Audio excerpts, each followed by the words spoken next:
Well, hello there, beautiful. It's Kylie Patchett here, and welcome to the Wild and Finally Pecking Free podcast. I deeply believe that the years during and beyond perimenopause are a rite of passage. All of a sudden, we find ourselves on the precipice of a life transition where our brain literally rewires and runs out of fucks to give. We find ourselves shifting identity, no longer caring what other people think, and being invited to expand into new ways of being. Here, we share the real and raw stories from women who've been through deep midlife metamorphosis, taken a leap of faith, or broken the ties that bind us in patterns of staying small, stuck, and like our needs just don't matter. This is the midlife medicine you didn't even know you needed. Stories full of joy, despair, freedom, courage, and deep self-honoring. I am so glad you found us. Welcome.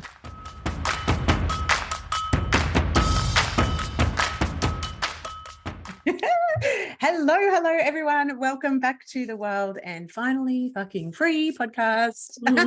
I'm introducing you today to the woman who actually inspired that name, but we'll get to that. Welcome to you, Sarah Wilder. I am so freaking excited to have this conversation because already I'm like, so much to share. Welcome. How are you? Great. Oh, my goodness. Okay, we were talking before and I was just like, how am I going to introduce you? And I think this is the perfect introduction. So one of the questions that I ask when someone books in to be on the podcast is tell me about you and a big leap you took. So change, breaking free, rewilding, coming home to yourself. And this is your answer. And this is the perfect segue to just opening up this divine conversation we're about to have. So a 7-year journey of getting to know myself off the back of a big breakup. It included about 50 first dates, completely throwing away my business and taking a gap year, smoking toad venom in the jungles of Mexico, and the death of 3 important figures in my life. Holy wow. Let's begin. Tell us about that. Where do we start? Oh, yeah. It is such an interesting, time to reflect on because they were probably my highlight/low light reels. Yes. Yeah, I guess, I have always been true to my cyclical nature, but it wasn't until I was kind of released from a codependent relationship, and not codependent in a bad way, but it was we got together when we were 16. So, you don't really have that time to discover yourself as an individual in that. So when I was kind of, once I hit 30, well, we both hit 30 just before we hit 30, which is our Saturn return in astrology. So, it was just the divine timing of everything. That breakup then kind of released me from that relationship, which I identified heavily with. And then, of course, me kicking and screaming had to then embark on this self-gnosis journey, or this self-discovery, or this rewilding of myself and discovering who I actually was and what I actually wanted and all of that fun stuff. Yeah, and I had built my business, it was a few years in by this stage too, so it was also a bit of an initiation point to try and juggle that emotional healing whilst also being on and scaling this beautiful growing business that I had, which ended up being the ultimate. It was a gift because it kept me distracted. Yes. Also, it drew out the healing process because I was so distracted, of course. And then inevitably I would hit that exhaustion point of I've got all this stuff I want to clean up in my life that's not, it's not working behind the scenes. And I can't show up fully in my business, and I don't want to be pretending anymore. So I did just grant myself this massive permission slip to go, you should have a gap year and just close everything down. And I was like, it was crazy because it was a growing business. It was, I can't even remember how old it would have been by that stage, but it was such a gift and I don't regret it. But there's a few things I'd probably do differently again, down the track now that I'm more wisdom. Just the sheer, having to completely start over basically was a big slog and still is. But yeah, that year that I had off, I really just as we were kind of touching on before, like there's this, before you kind of become who you're here to become and are the wilder version of yourself, there's the disintegration period. So we talk about all this integration of all the things that you're learning, but you actually have to unlearn a whole heap of shit first as well. So that was kind of like my unlearning year. And also just started doing things that I had always wanted to do that I'd never done because I was playing all these other roles, which included going on my first solo overseas trip. Oh, divine. Traveling by yourself, such a gift. Never done it. In fact, had never really done a lot of travel either because of just life. So that felt like a really significant initiation for me as like an individual. And I chose Mexico, and I signed up for a retreat while I was there.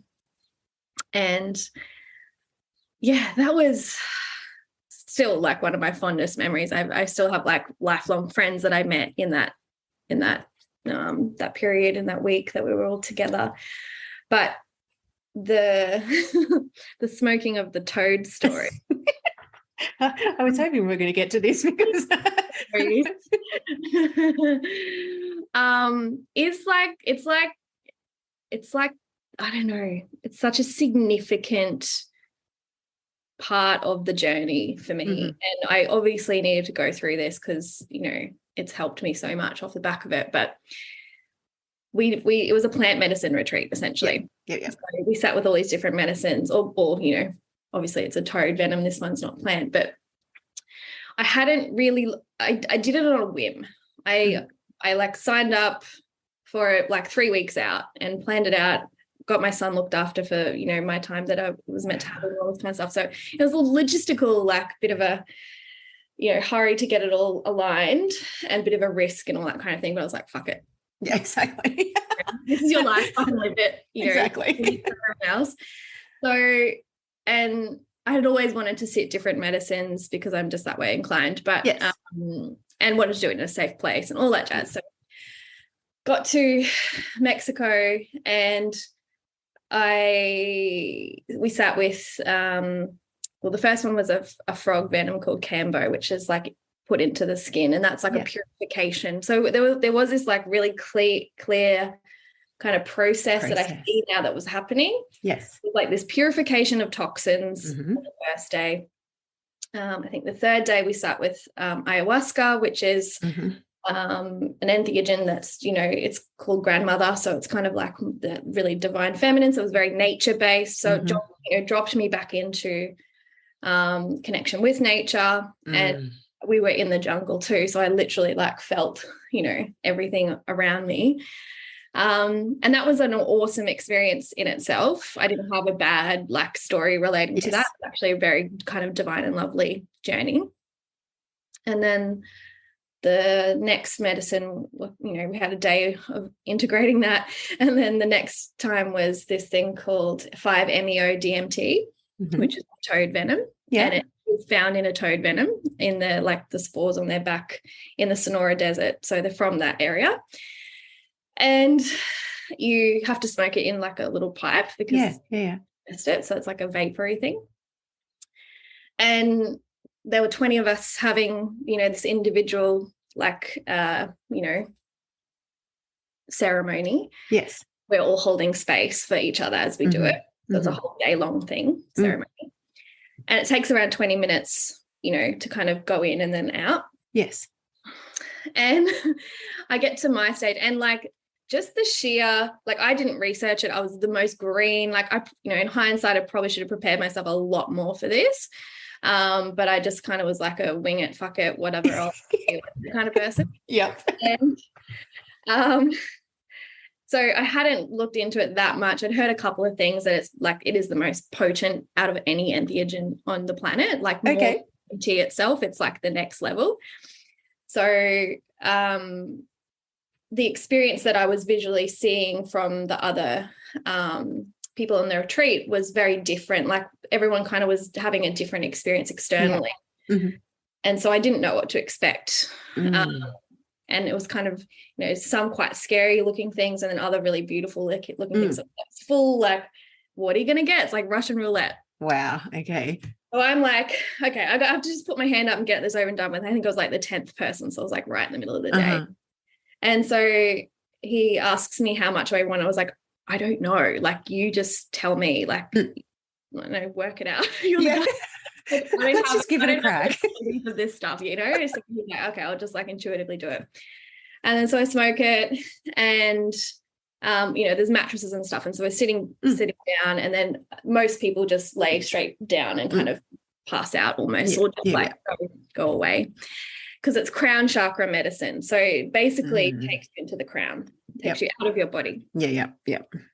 So, and I was one of the like 2 or 3 of the 20 that actually had a physical interaction with it. Everyone else kind of went into this lovely little deep sleep kind of out of body experience, but I was very much in my body. Oh my goodness. And so I smoked it, and I think I passed out. Then I woke up because I was feeling nauseous, and I sat up and I look around the room, and I'm like, just imagine this massive, gorgeous amphitheater in the middle of the jungle, circular, 20 people sitting around me, all just like holding space. And then I just like sit up in the middle of the room, and it's just like this guru kind of feeling. Like, that's what it felt like. It's like, wow, she has awakened. Like, and medicine woman sitting there going like, is this real life? And then everyone just like started giggling. I was like, I was like, what the fuck? What is going on? Happening? So I was like trying to understand, but what I was feeling was enlightenment. Like, it was like this moment, like I keep calling it like my Jesus moment, and I don't ever like I don't Jesus, but it was like this, just the visual of it, the placement, the time, like everything was just like this orchestrated, magical kind of moment for me. And because my biggest thing was about being seen and being like center of attention, so it was almost like that was my moment to receive that medicine. Yeah. And so it was really awkward for me. It was like I was actually having to like breathe and embrace it and hold it and be there. Like I wanted to hide. And so the more I like allowed myself to be in that space of like, I'm the guru and you're this kind of energy, like everyone's holding space to me and you're all eyes are on me. The more beautiful and higher capacity I had to hold it and whatever. And it was like this crescendo of energy that just kept getting more and more magical. Wow. And they're playing this music and shit. Like, it was just stunning. I'm like, I want to book in. Can you, what's the details of this? No, wait. No, okay. Wait. And so it's like peaking, gorgeous energy, enlightenment, whatevs. That's what it felt like. I don't really have the language otherwise. And then I get this little like internal voice that's like, okay, so you've reached enlightenment. You have to die now. Oh, okay. It was lovely little information, like just like, yep, this is the process. And so then I just started like coming down. And then I hear angel sounds. And then I just go back down onto the thingo. But I literally, in that moment, thought I was dead, like dying. Like that was my last. Wow. So I call it my near-death experience, even though like it actually wasn't, but it felt like one. It did feel, yeah. I lived a near-death experience. So in that moment, things are shutting down. My life is flashing before my eyes. The angels are calling me. I'm not prepared for this. I'm like, this is not where I die. No. My ego was fighting it. Yes. Hard. My kid's coming before me, like he's tethering. Right there, yeah. I can't believe I'm doing this to him. Like his dad's going to be furious. Like stories, all the. Yeah. And I'm just like, oh, no. Like, no. I don't want to go. And so I go into what was like a purgatory state because I felt like trapped in hell basically because I was fighting it. Yes. Yeah. So there's no surrender, right? No surrender. No surrender. Because I hadn't actually like I'd had my father died at 22, and I hadn't actually obviously hadn't accepted death yet in some way. You know, I hadn't fully processed that or whatever. So for me, I'd never sat in that like I'm okay to die place before. It was, and you know, at 33, you're not expected to. So this was my first initiation with death, like properly, like living it. And so I can't even explain, but it was literally like being in hell. And it was the most, it was like being in a torture chamber of just the most hellish, disgusting, just awful, very terrifying stuff. And it felt like I was there for quite a long time, but, you know, it was probably only a minute or something. But, you know, getting trapped in that hell, then I was like the voice like called me again. I was like, you have to let go. Like you have to go. You have to surrender. Yeah. And so I was like, fine, like, okay. And I just I said yes. And I let go. And then as soon as I let go, I got shot out into, you know, out this like black wormhole that was the whole thing. And then this fully shot out of the crown. And I'm sitting in like the crown energy, which is nothing. It's nothing, white. It's just white light. And I'm looking at the earth experience, my body experience as a black dot. So it's like perspective is black dot in nothing. And I've just got my consciousness up there like, oh, okay. So life is nothing. Okay. Okay. That's the perspective I was not expecting. All that stuff for nothing.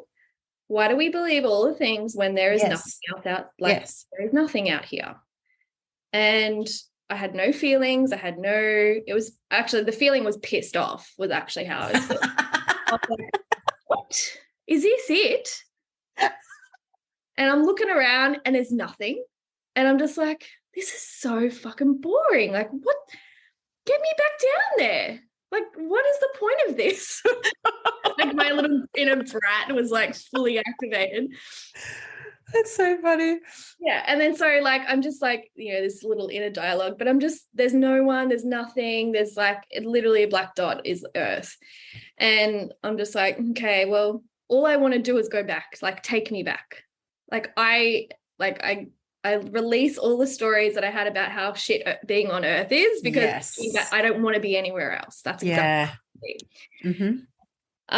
take me back to that life I had. Like that's exactly where I want to be. So then it was obviously, you know, I came back into my body and then I sat up and sat up and the shaman was there and he was just like, he knew I'd been somewhere. And he's like, are you okay? And I was like, I'm never doing that again. I'm never doing that. And everyone's like kind of like giggling. And then I just burst into tears because I'd obviously unlocked all this grief around death, massively. And I just started pouring out the story of the last day of my dad's life. I just unlocked. I'd never really told the story before. So I had this audience to tell it. And so it was obviously a very healing moment for me. And I had to be okay with people holding that kind of space. Yeah. But I was absolutely traumatized, absolutely re-traumatized by just everything in my life. And it just unlocked everything. And I just didn't stop crying for hours and hours and hours and hours. And then the actual worst part was because it was a kind of semi-silent or separate retreat. Like we had our cabins where we weren't, we didn't have devices and that kind of thing because it was supposed to be just like a very kind of sacred And so, you know, all I wanted to do was like connect to my child, feel, you know, come absolutely my reality, but my reality wasn't around. Wasn't there. I was still in the jungle in Mexico with strangers. I was sleeping on my own, no devices, no connection. So I needed you've got no space to process except for internally, like just you, your thoughts, your beliefs, your feelings. 100%. Wow. Okay.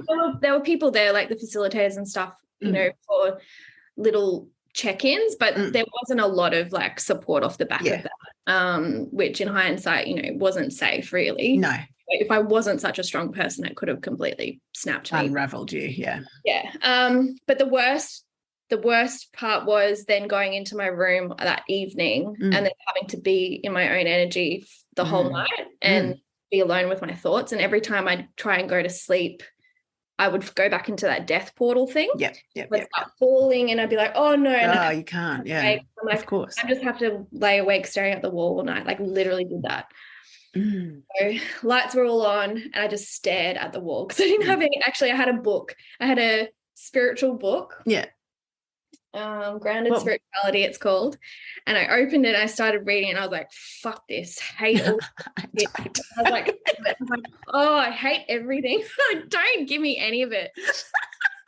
Sick of it. I'm not signing up for this. No, it was not a good distraction, that one. So anyway, that was quite funny because I was just genuinely pissed. What a freaking experience. So so you go through all of that. I've got so much to say about that cycle because I've written down every step and I'm like, this is actually what you just said that you want to integrate more into what you offer people, the disintegration process. Like you literally just said you disintegrated, then you connected to nature, then you went into your crown, then you experienced this enlightenment and oneness, then you died, then you went into purgatory because you were fighting the death. Then you rebirth, then you sat in the white light and was like, are you fucking kidding me? This is all it is. I want to go back. But yeah, needing to release the stories and the grief and stuff. And it's like, and then we start all over again. Yeah. Well, obviously. I rebirthed. Yeah, rebirth. Exactly. So having had that experience, what was then possible? Obviously, there was a lot of processing that needed to happen. So there's space and time that happens. But what did that change for you when you came back to your reality, when you were able to come back? I'd had almost a year off to that stage. So it was towards the end of my time that I gotcha. And so I came back into my life. It was my son's birthday the day I arrived home. So it was a beautiful celebration. And I was glowing. I'd had a great fucking time. Yeah. But actually, this is the other piece that I really want to mention. Yeah. When we were in Mexico, I purposely stayed longer because it was the Day of the Dead celebrations. Yes. Just after that retreat. So we spent a few days integrating and just being in Mexico off the back of the retreat, and it was a celebration of death festival going on. So it was such a symbolic time for me because then I could start to see and accept death and see it around me everywhere, that there was this sacred relationship to it. Yeah, absolutely. And just completely reframed me. In Australia, we don't have a very good death culture. We don't. And just being immersed in someone that has a very strong, a country that has such a beautiful relationship to death and celebration of death and all that stuff, it was so fucking healing for me. Wow. So, it's such a divinely orchestrated time. So off the back of that, I'd had integrated in that sense of just celebrating the death and all that kind of thing. But then obviously coming back to my life was a different experience again. Yes.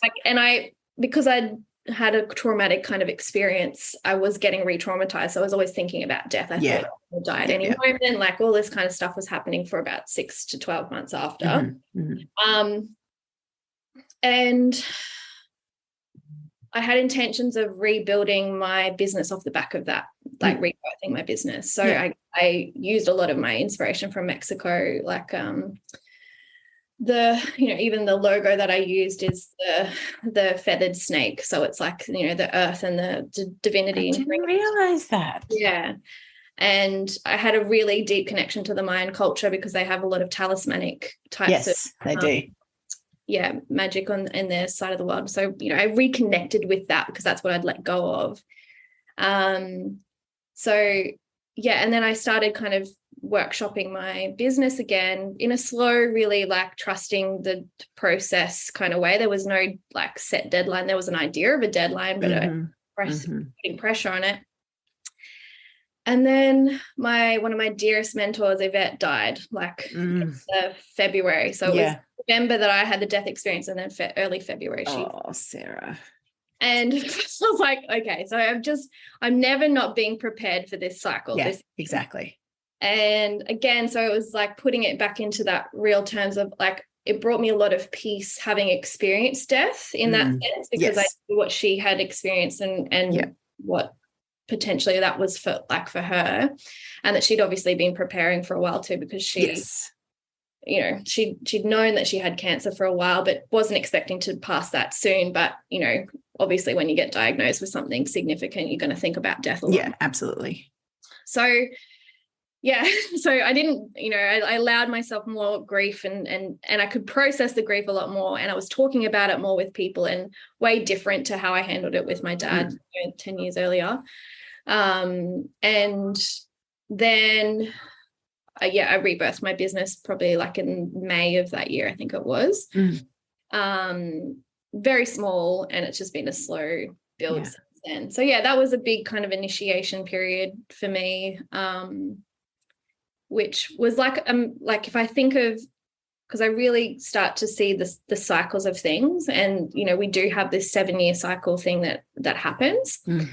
If we, you know, go by what the cycles of Saturn, you know, he's a 7-year cyclical planet, and that affects us. And so from my Saturn return, it was kind of like the midpoint of the integration of the Saturn return. And then, you know, now that I'm off the back of that 7-year cycle completely, I feel like I'm actually now integrated again. You know?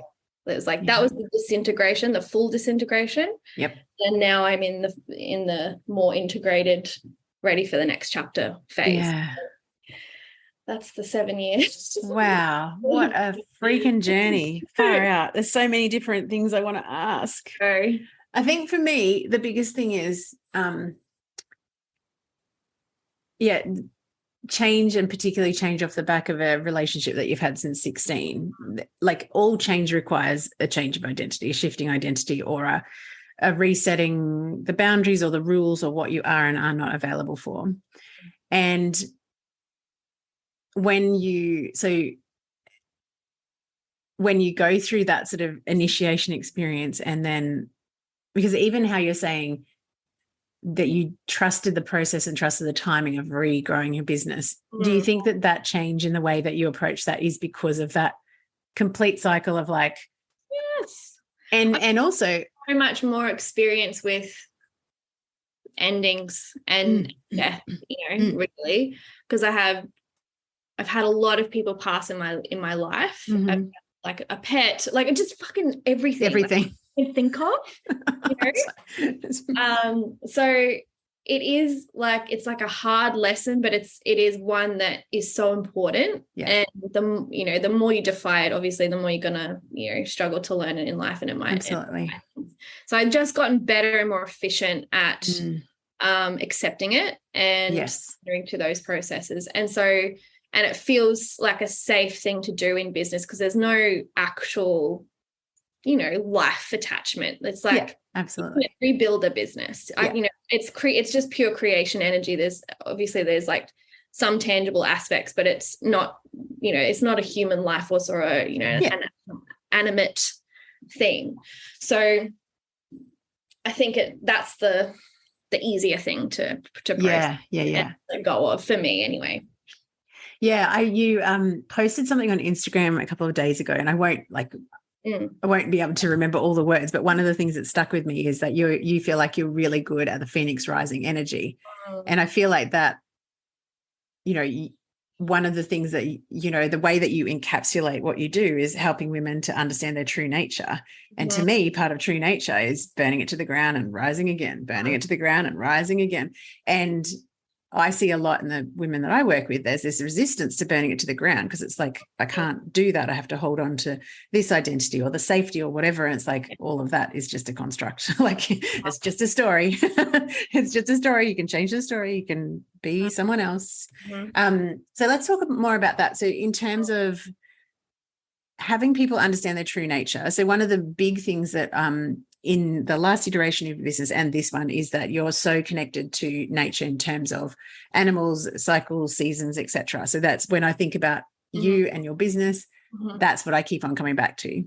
So when you started to, actually, one of my questions about this before we get into this, when did you start looking into human design? Because astrology has always been very present for you in your business.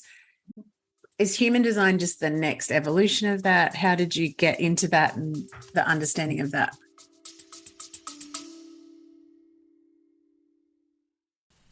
Hey gorgeous, we interrupt this gold for a delicious invitation. If your whole body has been whispering more lately, more voice, more truth, more satisfaction, more clients of the soulmate variety, more cash, more you, then this invitation is for you. Potent, my sister mind is officially open. This is my high touch, holy fuck, I'm ready sister mind for rebels in good girl clothing who are done outsourcing their power and diluting their magic to fit into someone else's business formula. If you have been craving a space where your strategy, your voice, and your energy all get to be offered, honored, refined, and amplified, this is it. Inside of Potent, you'll get my eyes on your business every single week, copy mentoring, and that is for brand copy and content storytelling that turns your truth into client catnip, energetic recalibration that helps you unhook old learned limitation patterns, keeping you quiet, not being seen, not being heard, real-time, high-touch, one-on-one coaching that actually sees the bigness of your vision, and the kind of sisterhood that does not flinch when you show up in your full, messy, brilliant, phoenix rising from the ashes glory. This isn't surface level support. It's deep, potent, paradigm shifting work that changes who you are as a woman in business and a woman in life. We start in August. Early open access is open right now. For the month of June 2025, inside of this early access open doors period, you will receive juicy bonuses, extended payment plans, and access immediately to my entire library of storytelling gold. You'll find all the juicy details at kyliepatchett.com/potent. And we fill spaces, and there's only 10 of them, and more than likely only 5 by the time you listen to this, because by that time I will have offered them to the existing cohort, the beautiful original OG circle. We do actually take applications on a first come, first served basis. So come and apply, and let's get back to the magic of the episode. Yeah, great question. So human design came onto my radar that gap year in 2019. Interesting. I was available. I was in the seeker, searcher, rebuild mode. Yep. Because I don't tend to have a lot of availability energetically to anything unless I'm in that space, of course. Yes. So I was actually available to pay attention to it and have it like ping on my radar. Yes, absolutely. And I had my chart read, and it was a combination of human design and gene keys and this other Mayan thing. Cool. So then went very soon after that, and I didn't put 2 and 2 together. But anyway, in retrospect, there was so much synchronicity in that year. It was insane because I had freed my energy. Yeah. And that's, obviously another thing that I am a massive advocate for, because we miss everything otherwise. Yeah. So all the synchronicities were really there, and human design was one of them. And I got a reading. I don't even really remember a lot of what I was told. But it obviously planted the seed in that moment. And then it wasn't until Yvette passed, and I think I'd started kind of looking at people's charts around me, like my friends and stuff. And I looked at her chart, and she was a reflector. And I was like, of course she was. Of course she was. I was like, this shit's legit, because I could see exactly how she was a reflector. Absolutely. In my life. Yeah. And then, the more conversations I'm having, the more I'm seeing just how, I don't know, how it was framing my reality. It made a lot of sense to me. Yeah, and it was absolutely. essentially like a foundational rebuild thing. Because, we're born into something that's already got some kind of foundational structures, and it's usually like, the government and the laws that we're into, which is all created, and all these structures that are quite false and not actually genuinely aligned for our nature. Yeah. And so those, when you let go of a lot of that stuff and then you start to rebuild, you do look to things that are more nature and yes, led, obviously. So human design, I love it, specifically because it's a synthesis of other modalities. yes, Like divination systems. And so one, it's not really dogmatic into only one school of thought. It actually embraces a lot. yes, But it also has like a map, and I'm a very visual person. me too. And I love that it like maps you, like your energy body. So there was just those two aspects. It's like it's a synthesis of all these things that I'm interested in, and also it's got this really clear map that I'm like can read and nerd out on. Yes. So and that ever since then it's still growing, like my interest, and I don't think I've ever had an interest that stayed that long. Yes. So yeah. Well, there's so much to dive into, isn't there? Because I think similarly to you, this year when I got the nudge to return to business, I was still very much like I can't do that in that way and blah, blah, blah, like all the head stuff. But I came across human design in January. So, and I feel like I'm like very late to the party because I feel like the whole world knows about human design. No. But to me, so I just had a reading with you very recently, which was absolutely pivotal in me. I think for me, the biggest thing that reading gave me was just like we were saying before we started talking. When you say reminding women of their true nature, that's exactly what that did, because I walked away going, all this shit that I thought that wasn't right about me, or I should fix, or I should try harder, or I should be able to do something that I can't, is just my fucking design. Like, and I wish that, what I wish for all women is that they have enough compassion and awareness and love for themselves that they can just accept themselves as they are. But for me, that reading was like a massive big permission slip to be totally okay being totally me. And I'm just like, how, like, it astounds me how detailed the map is and how many things, like I only know very, the basic sort of level. But, and one of the things that you said to me that really stuck with me, like, because I'm a generator, which I have always acted like a manifester. So, as we've talked about, often we are conditioned because the manifest energy is, worshipped. Yes. So for generators, from my limited understanding, really is we are waiting to respond to something rather than, but I was always trying to, and in my first iteration of business, same thing. I had an idea and I would create it and I would push it and it's very manifester. And I feel like that reading and a few other things that have dropped in for me in terms of just, I guess, identity work. And something you said to me, because I was like, I really, really want to leave my job, but all the head stuff. And you just said, yeah, that's all head stuff. If you just wait, your body will tell you. And I was like, well, it can't be that fucking easy, Sarah, come on. And that's totally what just happened. So yesterday was my last day, finally. Now that is a long waffly thing and I don't even know where I was going then. But I guess to me, that's the gift of human design, is that true nature thing. One of the things too that from a reading charts, like I feel like for parents particularly, like understanding how different your children are just by design. And that anyway. I've got 2 girls 12 months apart, chalk and cheese, completely different. But one's a straight manifester, one's a mani gen.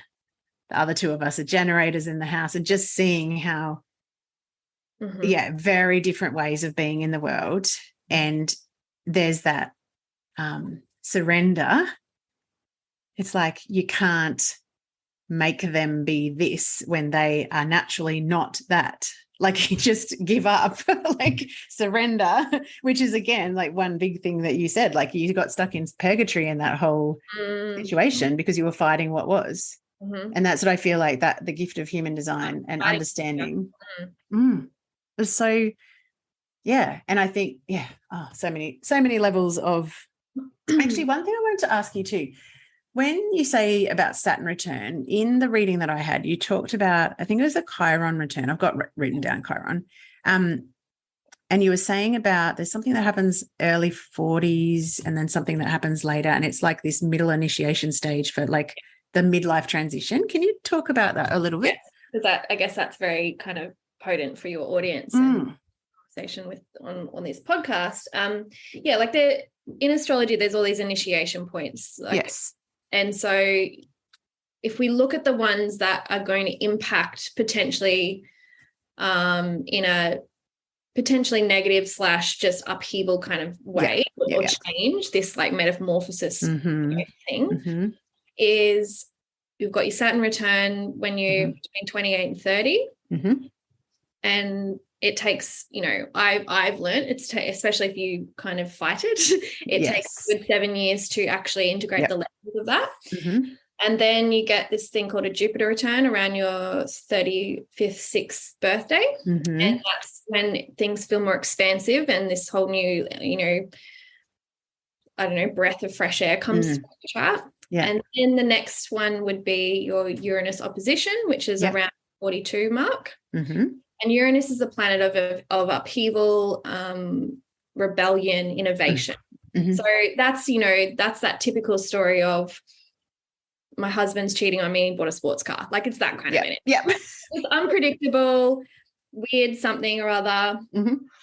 But of course there's nuance because it just depends where it's activated in your chart. That's right. But that's what I correlate it to. And then there's a Saturn opposition, I think around 45. And then there's your Chiron return around 49. So there's a lot in a small amount of time, more so than earlier.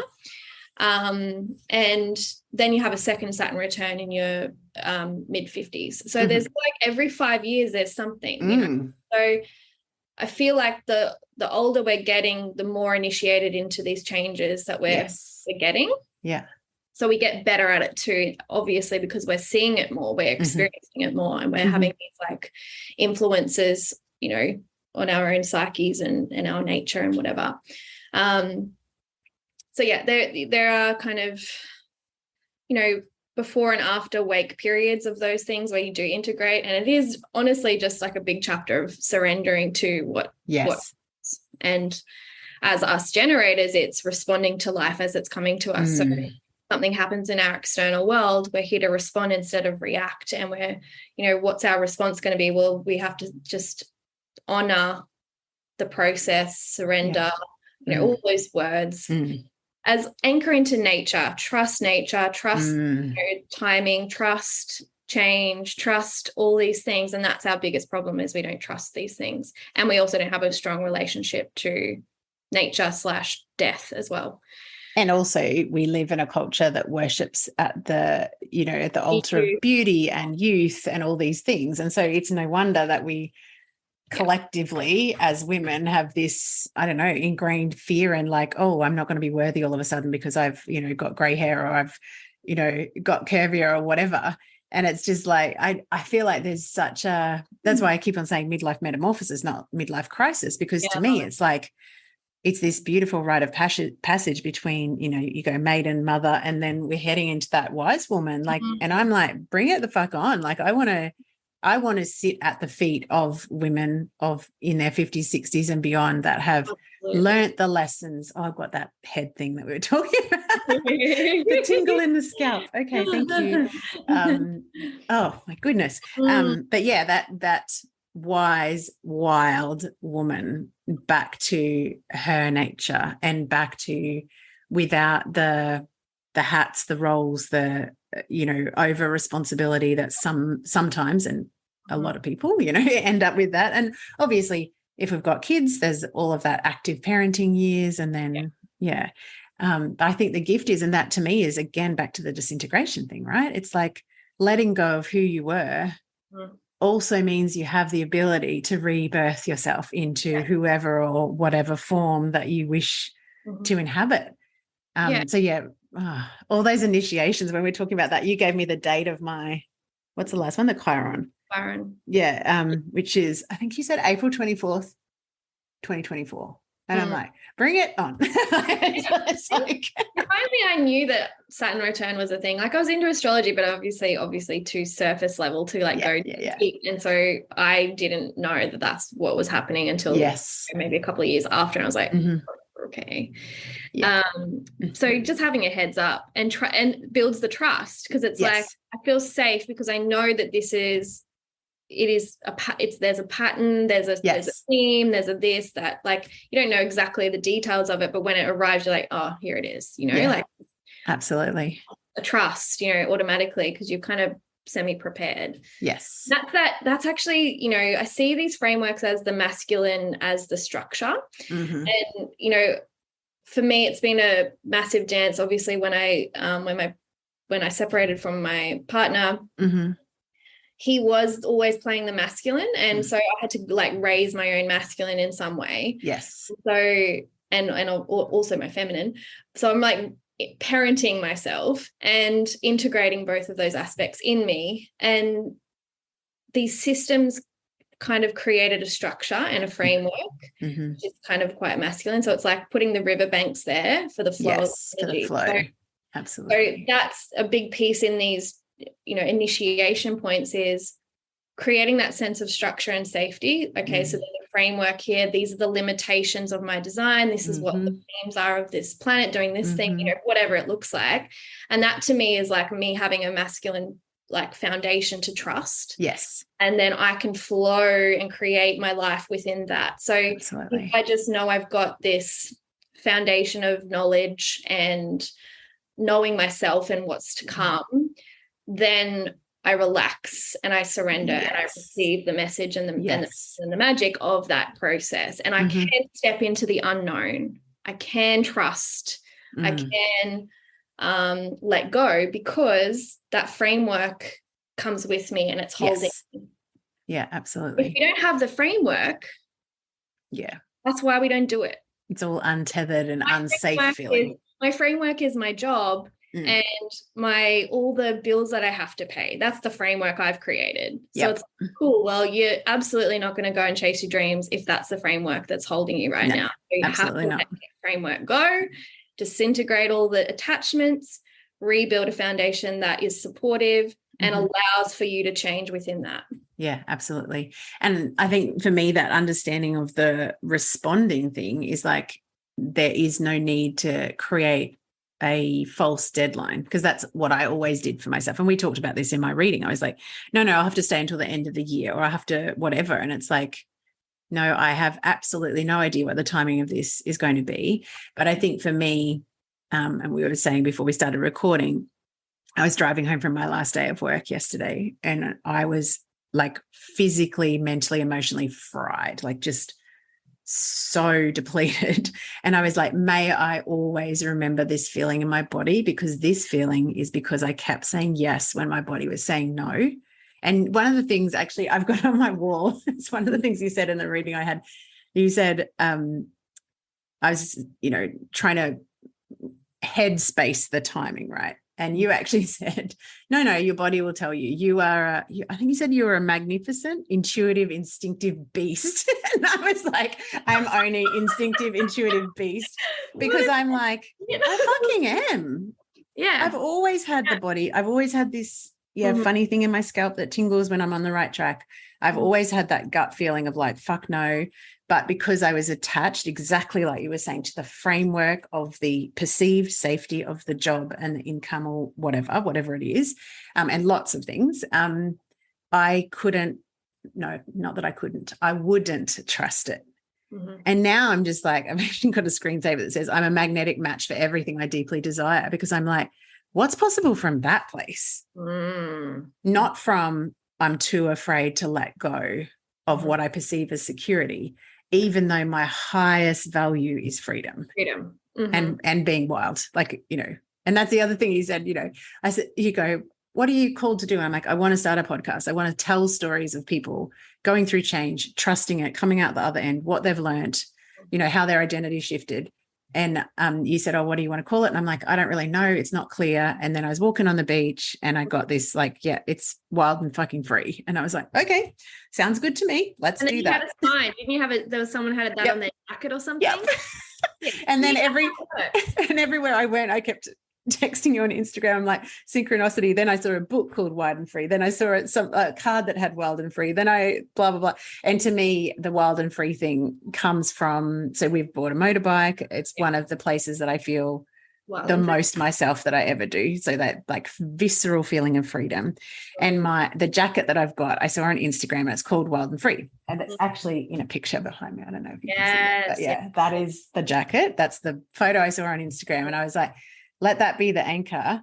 Right. But then someone drove past me like on a bike with that jacket on in Sydney. And I'm like, okay, whatever. I'm just going to go with that. Because like you say, actually, let's come back to the first thing that you were saying is, off air. You said something about when people don't give themselves space, they can't even, So let's talk about that. That's a perfect way of wrapping up. I could talk to you for hours. I know. We need to keep it at about 50 minutes. Yeah, let's talk about that because I think that's the perfect. Yeah, so the biggest thing I'm noticing is, and I've noticed in myself, is that we all have these natural timelines in our body that we're synced to, all these different, and we don't know what they are. They're just happening. Yeah. And in nature, obviously, too, because we are animals. We're literally also animals. Yes. We forget that. And so there are natural cycles, in all of nature.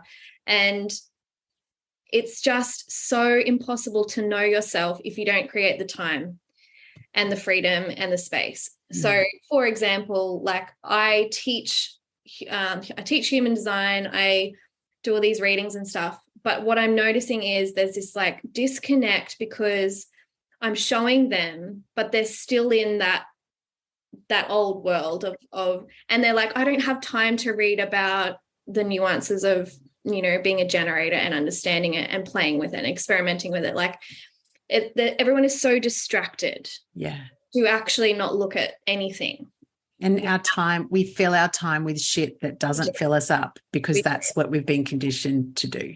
We do. Dumb ourselves down. And this is the generator curse, is we siphon our own energy with all these attachments to all these things, like these devices. We've got to raise the kids. We've got this partner. We've got friends, social life. We've got a job. And then we've got Netflix. Then we've got food. Like we've got all these tethers, all these things. Yeah.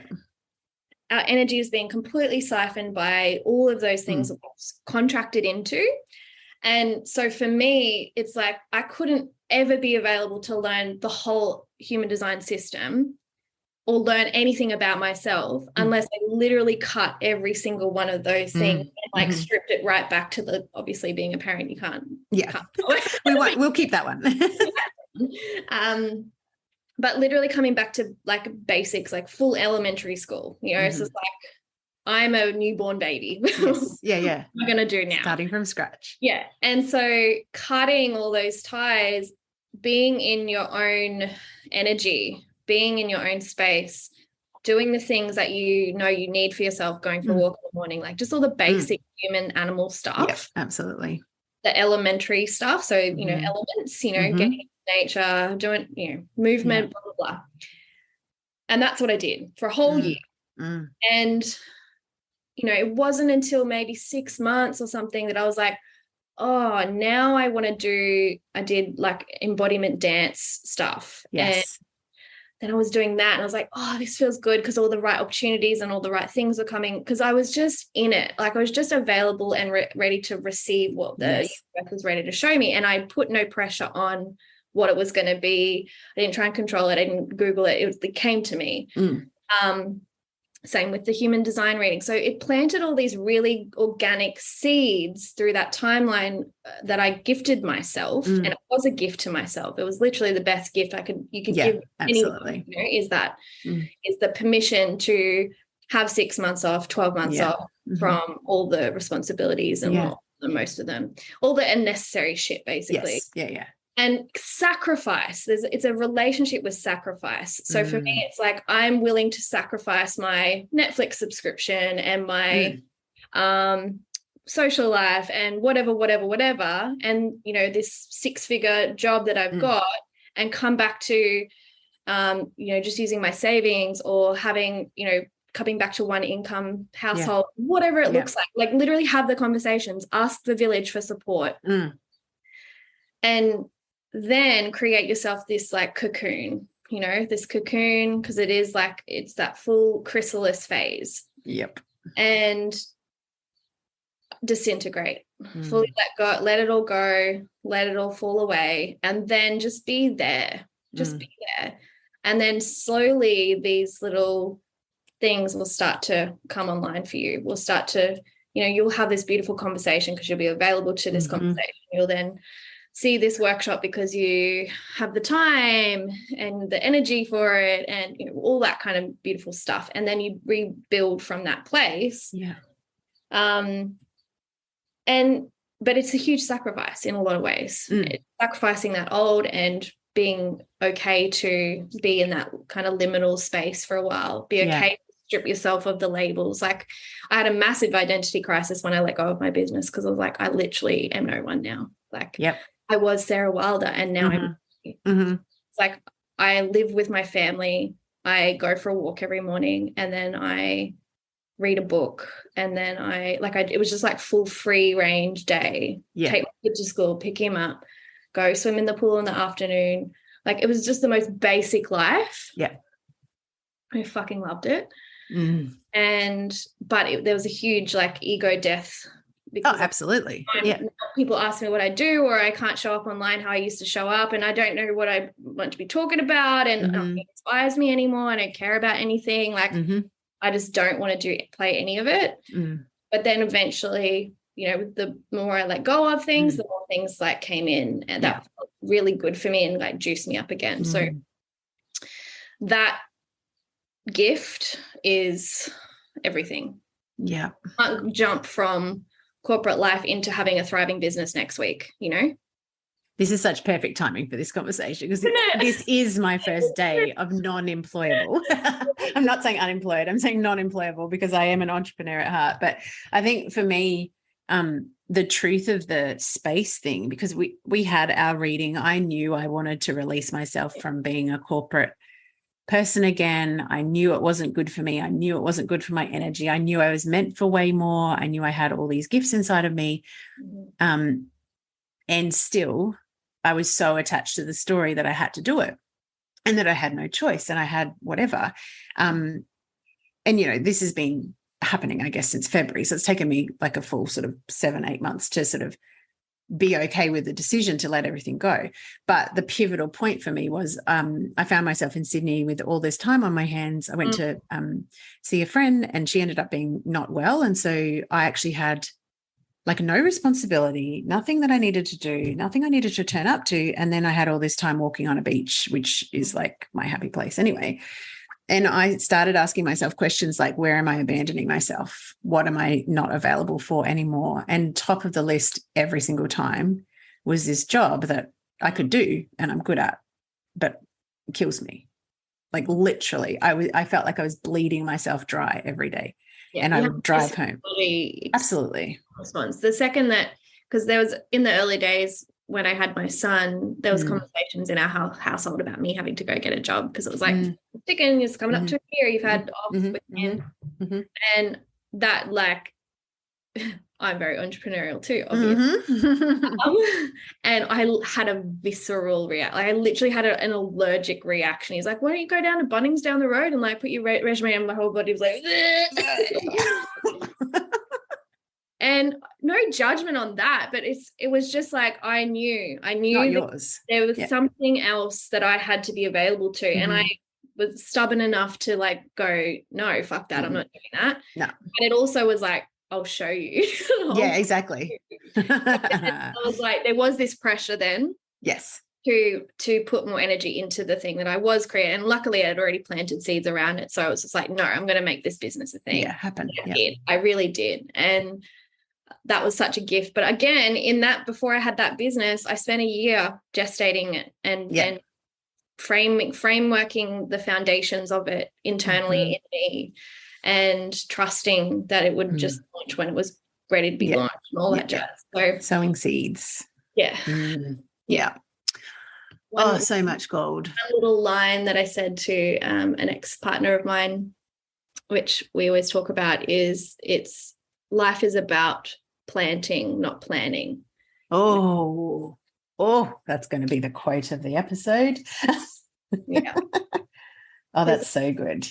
what we're doing, it's a garden, you know, it's like you're tending to the garden of your life. And so sowing the seeds, we're allowing them to be in the ground in their little cocoon time, you know, in the metamorphosis stage, gaining the new roots, then they come out to the world and they share their beautiful magic or whatever. So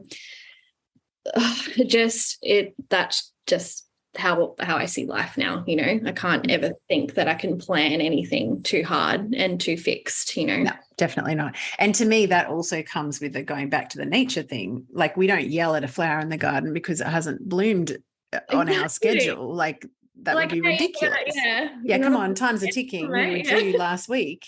And it's like, no, mate, like, it depends on how much sunlight and, you know, nutrient. The conditions, right? See, it's the conditioning. Exactly. Here we are. Yes, environment. Are your conditions in your environment supportive of your growth and your rebirthing? Have you created a sense of safety? It is not safe to just jump out and not have anyone catch you, or have any like structure or idea in place that is allowing you the safety to be in that place and give you permission to be in that place. That's the thing. It's like jumping, well, I guess it's like the plant trying to grow without roots first, and without, you know, we don't go through the germination stage, don't go through the icky genetic soup stage of being in the chrysalis and, you know, rearranging and, you know, whatever. Oh, my goodness. We haven't even gotten to the other part of your business, Sarah. So I think key things that I would love people to look into. So tell us where we can find you online, and you have a whole other range of amazing things that you do. So lots of art, talismans, etc. Like, just so much gold. I was sharing them with my Reiki energy healer last night. She's like, oh my God. I'm like, yes, you've probably got a rather large order from me. So yes, tell us where we can find you. So online, Instagram's probably the main port now. So it's Sarah Wilder _ because someone has Sarah Wilder. Rude. So rude. SarahWilder.co is my website too, so you can go and see all the things. So yeah, I guess, you know, if you could summarize it all, I'm basically returning people back to their true nature. And so you can do that in obviously many, many ways. Yes. And so it's kind of like a hybrid business of one-on-one sessions. So I can show literally the charts and all that kind of thing. Yes. You know, show you the limitations of your design to then, you know, be able to alchemize within that. And then also create talismans that anchor you in those different, you know, archetypal essences or stages. So yeah, you know, over the years I've done like rebirth talismans, and you know, the Phoenix, I literally did a Phoenix. And that was the most popular one. And I'm like, obviously this is my thing. Yeah, exactly. We talked about that. I'm like, I am a big Phoenix person. Yeah. So, you know, and they're just kind of anchors for that period in your life. And what else have I got? Oracle deck, that's animal centric. I love you. I've got it. I'm very animist, but I'm very animist by nature. So everything's really anchored obviously in the natural world. Yeah, beautiful. And highly recommend. So the session that I was talking about that I had with Sarah is called Know Thyself. Man, oh man, if you are in a period where you're contemplating change and you feel like you're not capable or you can't let go of the old identity, you really, like, you will come away from that session. I've listened, I reckon, to that session at least 50 times since we had it. No, literally every day in Sydney, I replayed it, because every time I heard it, I didn't want to write, like, I didn't want it to be head based. I wanted to feel it. Yeah. And so I'd be walking and you'd say something and I'd be like, fuck yes. Yes, I'm an instinctive, intuitive beast. I don't even say that. It's so good. I was just like, oh my God. And when you say, it's so funny because, you know, I'm like, oh yeah, I've got an okay gut reaction. And then someone frames it in that really strong, positive way. And you're like, yeah, I do. See? Yeah. And then you do. And I then do. You're like, fuck yeah. Fuck and yeah. It's on the body. And you're like, oh, there it is. Yeah, exactly. Like, wake that little dragon I up. had the same thing, like talking about your visceral reaction. So the Bunnings conversation, my boss, when I was in Sydney, I'd been working 4 days a week instead of 5. And he texted me and said, oh, hey, just reminding you that you're due to go back to full time. Oh no, just reminding you you're due to go back to 5 days a week. Just check in around that or something. And my body was like, fuck No. And not only that, I'm not even available for one day a week. No. And, you know, bless the journey of the last 5 years of being out of entrepreneurship, because I've learned so much about what I will and won't accept. And I've learned so much about the environments that I cannot grow in. I am not nourished by, I'm not, and because I'm like similar, the innovation and creativity is such an important part of who I am, and to be in a box. I was doing data analysis for the last 6 months. I'm like, get me a fork so I can repeatedly stab myself. So trust your body. Thank you. You gorgeous woman. Thank you so much. Thank you for being, like, I can't say enough in words how much that reading has meant to me, because it was one of those key things where I was like, identity shifted literally in my body. Like, I'm like, it's a chiropractic adjustment of my soul. And now this is possible. And I feel very, very comfortable in trusting the timing, which is such a gift, because I have lived from my neck up for the last 5.5 years. But like, you did the work in surrendering to it and trusting it, because it is one of those things that it's experimental. You can't just like go, oh yeah, I get that, and I'm going to start. Like, you have to play, you have to feel it, you have to clunk through it, you have to take risks, you have to change different behaviors, and it is a process for sure. But absolutely, you're absolutely honoring the process, which is the whole freaking point. You know, it's a success. So much, and joy. That, like, my first day of not having a job to go to. Congratulations! And I'm like, climbing to be here. I know. That's right. Love it. That's exactly like our reading. Like, we had to reschedule a couple of times, and it was just the perfect timing. And then, so anyway, thank you so much. We will share all the links that Sarah's just said in the show notes, obviously. Yes, thank you. You're an amazing. So I'm not going to book that retreat. I'm going to take that back. Actually, interesting thought. I will send you the episode. I actually have a guest, Dr. Heather Paulson, who is a friend of mine from way back, first entrepreneurial journey. She is a naturopath, and she now runs a retreat center in Peru. And I'm not sure it's a plant medicine retreat center. So I'm going to find out all of the juice about that in about a week or so. So I'll send you the link. All right, beautiful. Thank you so much for your time. Bye-bye. Hello, beautiful. It's Kylie here. Thank you so much for listening into another cracker episode of the Wild and Finally Fucking Free podcast. I've got some very exciting news for you. I have decided that I want to play in real life, real time, instead of just recording these episodes.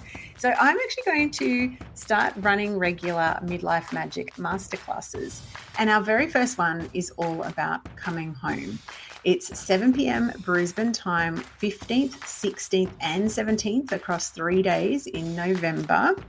And the key to what I'm going to be covering and helping you to understand and harness for yourself is all of the threads that we've been talking about in these real and raw stories. So if you listen into these stories, there's so many common themes. Things like learning to heal, self-abandonment, trauma, codependency, leaky freaking boundaries. That's a big one. Learning to dissolve fear stories, self-doubt, the feeling of not being ready or not being good enough. Making other people's needs more important than our own. Hands up, who does that? My hands are in the air. And the other thing I've been noticing is there's a real common thread of women who've been brought to their knees through whatever has happened in their life, having to actually turn inwards and learn how to nourish themselves. So be devoted to her own needs, connect with our heart more, using our mind and our body and our breath to self-soothe ourselves. Ultimately, every single one of these stories is about coming home, home to our magic, home to our power, home to our magnificence, home to our dreams and freaking desires. So in the middle of a very stormy night, a couple of nights ago, an idea popped into my head and I was like, I'm going to run a masterclass, because listening to these stories is inspiring and it's amazing and we learn so much.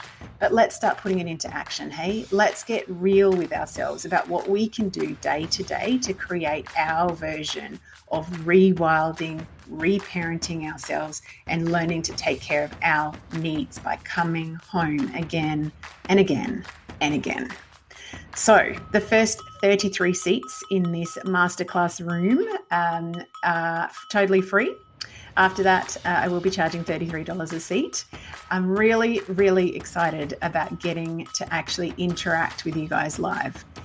I'm really deeply, deeply wanting to help you guys to put into action all of the things, all the gold, all the joy, all the aha moments that our guests have gone through, because waiting for some shitstorm to happen in our lives to invite us to expand is one way of doing things. But you know what? We've got the power to be the creator and the decider right freaking now. So if you are stuck in a pattern of a life that does not fit you, if you're not taking care of your own needs, if you're turning outside of yourself to look for approval, for love, for support, and not giving it to yourself, please register, come, learn, laugh. We might even do some crying. The links are in my profiles on Facebook and Instagram and in the show notes here. And I would absolutely love to have you join me for the Coming Home Masterclass 15th, 16th and 17th of November. See you there.